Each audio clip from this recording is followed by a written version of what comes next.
Notice how your ego won't want you to do that. Your ego's the one that's going to say, yeah, but surely there's some exceptions to the rule. Surely there's some people that we are allowed to hate. No, nirpao nirvair. If the divine has no hatred, then that divine within you has no hatred. The only thing that has hatred is your ego. So the fact that we're aware of these things is a big thing. Yeah, just being aware that this is the right way to think, this is the ego's way of thinking, and start getting comfortable with this terminology. That it's not that I don't like you, it's my ego doesn't like your ego. What you do with that is you start identifying that the ego isn't yours. If you say I, you're basically saying I am the ego. When you say the ego is in trouble right now, you just detached yourself from the ego. When you're meditating, you know that this is a separate thing from you. There is the divine you and there is the Homme you. We spend most of our time here, yeah, that we switch the helmet of the ego on, put that on, and that's the one that we walk around with. And that ego wants everyone to honor it. Like, you praise me, I don't want to praise you. The ego doesn't want to praise anyone, it wants praise back. Guruji is flipping this on its head. You praise everyone else, everything else. You have to put yourself at the lowest. Yeah? Look at how Gurus have described the Brahmgyanis. The Brahmgyanis see themselves as the lowest of the low. Imagine Guru Nanak saying that I am the slave of the slave of the slave of the Brahmgyani. I am the dust of the feet of those people. This is, the higher you are, the lower you are. Yeah? The Guru is bowing down to the Sikh. Guru Arjan Dev Ji doing seva, cleaning the shoes of the Sangat as they're coming in to see the Guru. They don't know what the Guru looks like. He says, yeah, go inside, the Guru will be with you shortly. But the Guru is just going outside and cleaning their shoes. This is unprecedented level of humility. Because they've just completely abandoned their ego. They see the value of just completely destroying the ego. So we need to learn this system. This is what Barney is talking about here. We need to learn that these are techniques. That if you want to give Mann to someone, first learn how to obtain that yourself. The only way to obtain honor is to destroy the thing that wants the honor. So, okay, let's say we accept. Guru Nanak Dev Ji says, Nanak Gaviyai Guni Nidhan. Then the question is, how do I sing? What do I sing? Yeah, we follow this question along. Don't be afraid to ask Guru Nanak Dev Ji questions. Every line that he says, throw it back at Guru Nanak Dev Ji. Say, all right, how do I do this? So let's ask the question. Okay, how do I sing? What do you want me to do? The answer is below. Gaviyai, Suniyai, Mann, rakhiyai, bhao. There's now a system of where to take your mind. Now you start seeing where we do the meditation that we do. Sing. Get your voice in your head to listen to that singing. Otherwise, the voice in your head has the bad habit of just carrying on. So you can be sitting there going, Waheguru, Waheguru, Waheguru, tu hi, but the voice in your head is thinking about other things. So you have to train the voice in your head to listen to the sound that's coming out of your mouth and not to listen to the conversation that it's having in its head. Gaviyai, first sing. Suniyai, let the voice in your head listen to what is being said. And then you do something with the mind. There's a different way to interpret this Suniyai, which is listen to the singing that's going on all around you. The whole universe, we talked about Guni Nidhan, the whole universe is singing right now. Even in complete silence, the song is there. In every noise, listen to the singing of the universe. So this is tangible techniques now Guruji is giving to lose your ego. And this also answers the previous question, Moho ke bolan boliye, jit sun tare pyar. What can I say with my mouth? What technique shall I use that I can feel its love? Here's the technique. Gaviyai, Suniyai. This is not about singing. This is about this stuff here. The noise in your head constantly going on. How do you train that noise, that voice in your head, that talking? See, even now when I'm talking to you, you're not listening to what I'm saying. Your mind is filtering what I'm saying.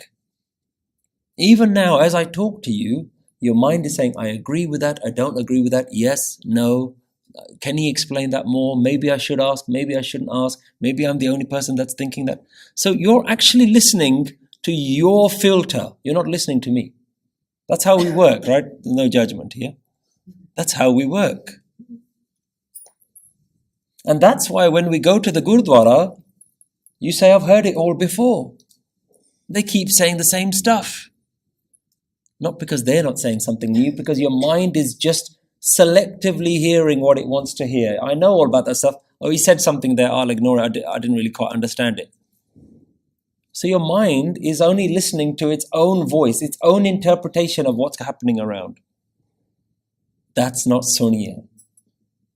That's the problem. That's the ego.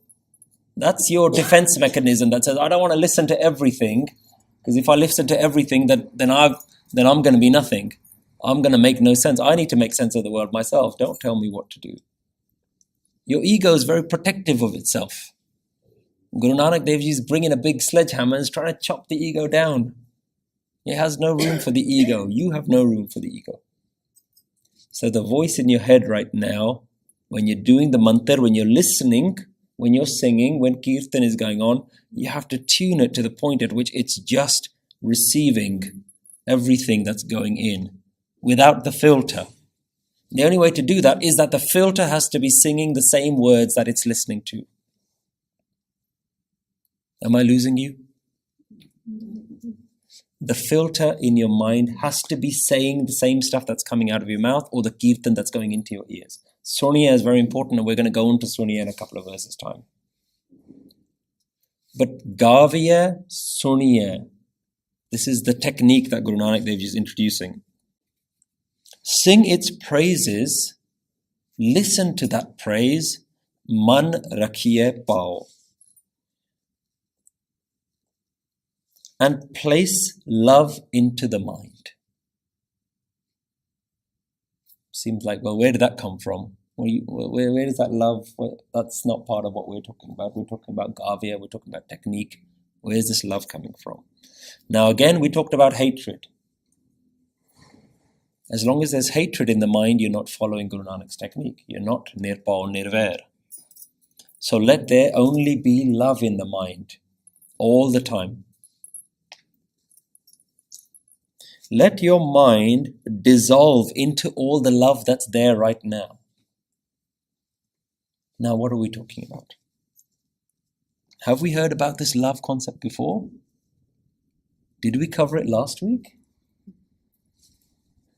Guruji has already explained which love you need to place in the mind. Japji Sahib, Sachnai, Pakhya, Bhao, Apar. The language of love that it's constantly speaking. Remember we talked about this last week? There's two types of love. The everyday love that we know, we call it duja pao, love of the other.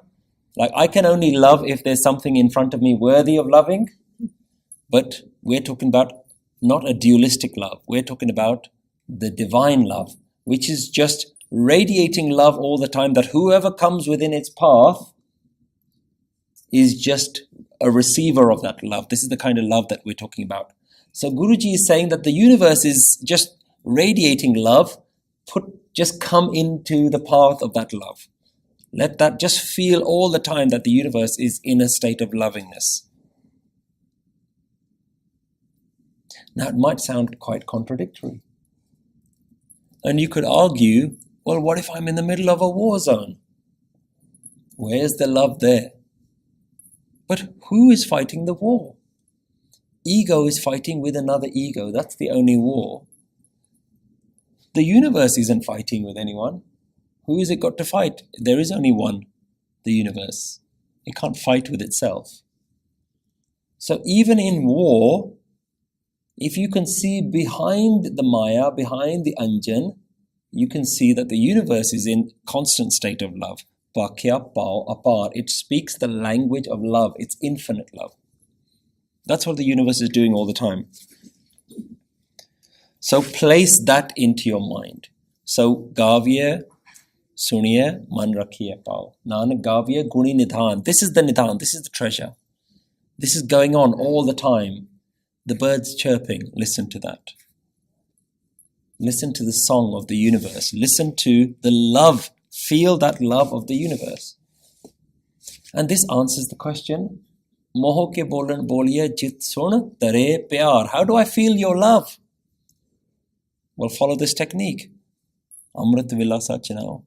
Gaviyai, Suniyai, and just let love enter you. Better still, you enter into the love. The love's already there. And this shouldn't be very abstract. This is not flower power. This is not hippie love. Yeah? This is not what we're talking about. This is about a change of your experience of life. This is going on all the time. Music is a big part of helping us feel that. Yeah? You can feel love, but you have to know that love is what I'm moving towards. You have to know that actually listening is what I need to be doing. Gaviyai is what I need to be doing. Am I feeling love right now? Yeah? Because the universe is in love, radiating love all the time.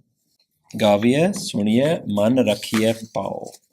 The material love is just that. It's a temporary love. But that's not the highest form of love. That's not true love. True love is not dependent on the other. They both exist, if that's the answer to the question. They both exist. They're both there. Mm. But the love that you have for another person, that is going to bring heartache when the other person goes away. So it becomes attachment. It is attachment. Okay.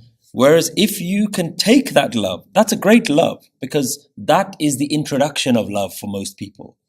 When you start to learn to love another person, that's the introduction of learning what love is.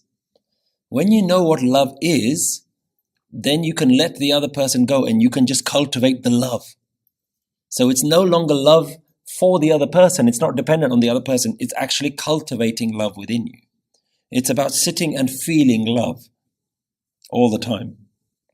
So use the external love to sort of ignite, to use it as a catalyst to start that love process going within you.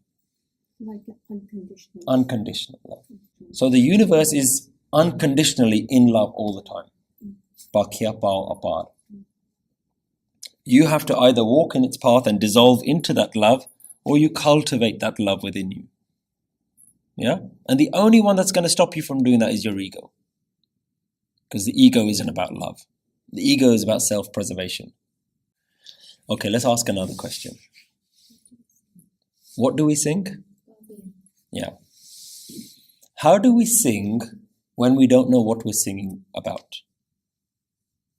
When we don't know who we're singing about? Are we singing to some abstract Mr. God character? If we are, I'm afraid you got to go back to step one. You got to start with ik, and you have to redefine what your understanding of the divine is. Because you can't sing the praises of something that's just a character, Mr. God. You can't sing the praises of that guy. It's a make-believe character. Go back to ik. Start again. It's not a problem. It's not a punishment. Just if at this stage you still feel like, I don't know what I'm singing about, who I'm singing to, what I'm singing to, then you just need to just revise the first couple of verses. Understand, what does ik mean? Because everything is worthy of praise right now. Even in this room, there's more than enough to praise. You don't have to look far. How you then do the praise is something personal to you. Bani just says, sing its praises. Nanak Gaviyai Guni Nidhan. Sing of its praises. Thank you for a sunny day. Thank you for the birds chirping. Thank you for this food. Thank you for this breath. Isn't this breath wonderful? Isn't this water delicious? You can sing anything. Isn't life wonderful? Isn't being alive amazing? Do you know anything more amazing than the experience of being alive? The aliveness itself we take for granted.